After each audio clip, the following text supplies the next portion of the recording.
संवेदनशील विषय आहे आणि महत्त्वाचं म्हणजे हे जे काही प्रतिक्रिया ते निलेशचंद्र म्हणून जे मुनी आहेत त्यांनी दिलेली हे त्यांचं वैयक्तिक मत आहे.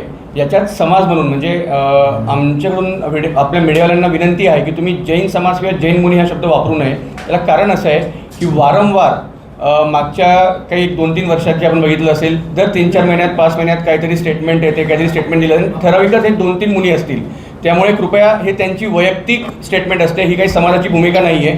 आणि ज्या पद्धतीने अनिकेतने आता उल्लेख केलेला मराठा समाज आणि जैन समाज, आता इतिहासाचा जो उपयोग आहे, इतिहासाचा जे वापर आहे, आपण शांततेसाठी आणि भविष्यासाठी करणं आवश्यक असताना काहीतरी उकरून काढायचं ज्याचं तथ्याशी संबंध नाही त्याच्यावर चर्चा घेऊन आणायची, हा एक मोठा गेम प्लॅन आहे. आणि या गेम प्लॅनवर आम्ही पूर्ण माहिती घेण्याचा प्रयत्न करतो आहे. या संबंधित सर्व ज्येष्ठ नेते आहेत, मंडळी आहेत समाजातील, आम्ही आपल्या प्रश्नांची इथं उत्तरासाठी आहोत. एक त्यामध्ये महत्त्वाचा मुद्दा असा आहे की आदरणीय छत्रपती शिवरायांची उंची मोजण्याचा अधिकार हा कोणालाच नाही. तुम्ही आम्ही सगळे छत्रपतींचे मावळे आहोत, या महाराष्ट्रात राहतो.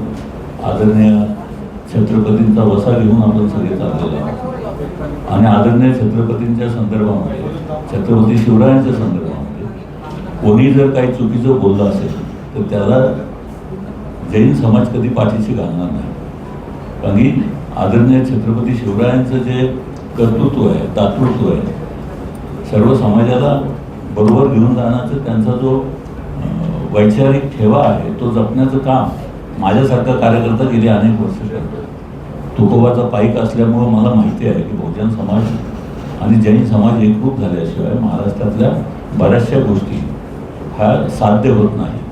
आणि जैन समाज, माझ्या वडिलांनी मला एक गोष्ट नेहमी शिकवली की ज्या मातीत तुझी नाळ गेलेली आहे त्या मातीशी जर तू प्रामाणिक राहिला तरच तू सगळ्या गोष्टीमध्ये यशस्वी होशील.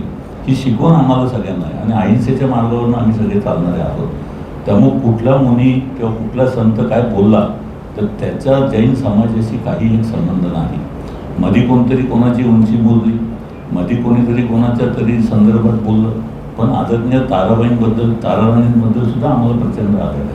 कारण की छत्रपती शिवरायांच्या नंतर मराठ्यांचा इतिहास जाज्वल ठेवण्याचं काम आदरणीय ताराराणींनी केलं, ते आम्हाला सगळ्यांना माहिती आहे. त्याच्याबद्दल काही दुमतच नाही.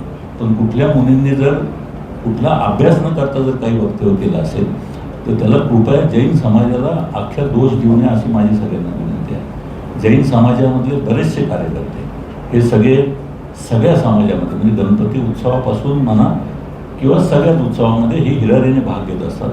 आणि अशा समाजाला, सहिष्णू समाजाला, अहिंसेच्या मार्गावर चाललेल्या समाजाला कधीही दुसऱ्या समाजाची टीका करण्याचा अधिकारही नाही. तो सगळ्या समाजाला बरोबर घेऊन चालणार आहे.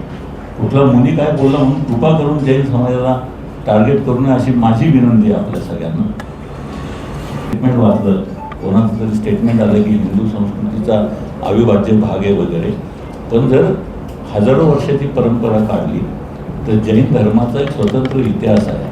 हे कदाचित त्यांच्या वाचनात आलेलं नसेल तर त्यांनी ते कृपा करून वाचावं असं माझं म्हणणं आहे. त्यांनी जर ते वाचलं तर त्यांच्या तोंडी असं वाक्य येणार नाही. जैन समाज कधीही कुठल्या धर्माचा द्वेष करणारा समाज नाही, एवढंच या ठिकाणी नम्रपणे सांगतो. नमस्कार. ह्या मागच्या 1-2 महिन्यामध्ये काही जैन समाजातील आदरणीय साधू संतचे काही स्टेटमेंट आलेले.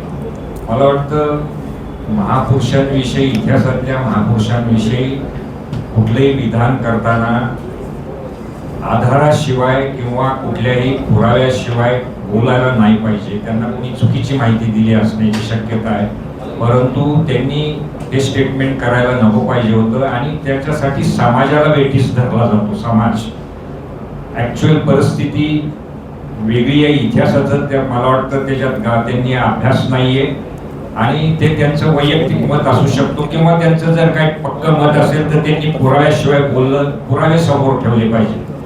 आणि मला वाटतं सर्व महाराष्ट्राला काय, सर्व भारताला इतिहास माहिती आहे की ताराराणींचं कर्तृत्व छत्रपती शिवाजी महाराज आणि छत्रपती संभाजी महाराजांनंतर स्वातंत्र्याची चळवळ हे टिकवण्याचं आणि जोपासण्याचं काम शूर ताराराणी बाईंनी केलेलं आहे आणि ते सर्व इतिहासात ज्ञात आहे. तेव्हा आम्हा सर्व जैन समाजाला त्यांच्याविषयी अत्यंत आदर आहे आणि आमचे साधू संत काही बोलले असतील तर ते त्यांचं वैयक्तिक मत असू शकतं, ते जैन समाजाचं मत नाही, हे मी या ठिकाणी प्रकर्षानं सांगतो. आमच्या समाजातील सर्व भागातल्या संस्था, मग आमची मोठी संस्था आहे दक्षिण भारत जैन सभा असेल किंवा पुण्यातील सकल जैन समाज असेल, मी सकल जैन समाजाच्याही वतीनं पुण्यातनं सांगू इच्छितो की आम्ही त्या मुनींच्या वक्तव्याशी जैन समाज सहमत नाही आणि असंच विधान कुठल्याही साधू संतांनी करू नये. केल्यास त्याची जबाबदारी त्यांची वैयक्तिक राहील, हे मी या ठिकाणी प्रकर्षानं सांगतो. धन्यवाद. जय शिवराय, जय जिनेंद्र. महाराष्ट्राच्या या छत्रपती शिवाजी महाराजांच्या महाराष्ट्रामध्ये सर्व जाती धर्माचे लोक राहत असतात, सर्व जाती धर्मांचे धर्मगुरू असतात. परंतु जैन मुनी जे आहेत, ह्या जैन मुनींच्या काही जे आहेत खाबियाची, जे काही जैन आपले महाराज साहेब आहेत, तर प्रामुख्याने पाहण्यात येतं की कुठल्या ना कुठल्या गोष्टीच्या माध्यमातून तेढ निर्माण करण्याचं जे काम चालू आहे. तर मला असं वाटतं महाराज साहेबांचं किंवा मुनिवरांचं काम समाज प्रबोधनाचं आहे, समाजाला चांगली शिकवण देण्याचं आहे.